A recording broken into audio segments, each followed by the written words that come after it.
London is among Canada's fastest growing cities, but the population projections justifying the amount of greenfield land being opened up for future residential development might be overly optimistic, according to Councillor Skylar Frank. I think they're completely unrealistic and could cause a lot of problems down the road when we start to realize we don't have enough money to pay for this new growth. Most of City Hall's most important planning documents involving infrastructure financing, water, mobility, and even the multi-year budget all use council-approved population projections prepared by a consultant. But the Land Needs Assessment and Urban Growth Boundary Review uses Ontario Ministry of Finance projections that predict much faster population and housing growth in the future. A staff report reads, quote, "The 2024 Ministry of Finance projections are more than 51% higher than the 5-year annual average and 64% higher than the 10-year annual average of actual builds." I think responsible growth is important,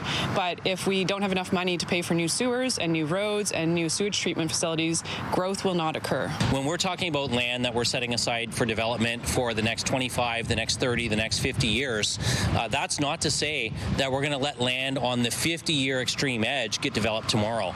There are still a lot of processes in place that let us have checks and balances on those things. More than just a line on a planning map, the urban growth boundary is an incredibly powerful tool intended to control development and prevent sprawl, as you can see here along Southdale West. Last year, a consultant's report estimated that land values increased 5.5 to 8 times higher when they're moved within the urban growth boundary. Therefore, people who own property, like developers or speculators, will be receiving more money because the land will automatically go up in value because it will be more developable. We don't know if some of the land inside the urban growth boundaries today can be used for housing development, so we have to have that extra land. We also have to look at those extenuating circumstances around federal immigration policy, around the economic growth plans that the province has. Next week, a council committee will receive a report about the 2 different growth projections used in municipal long-term planning.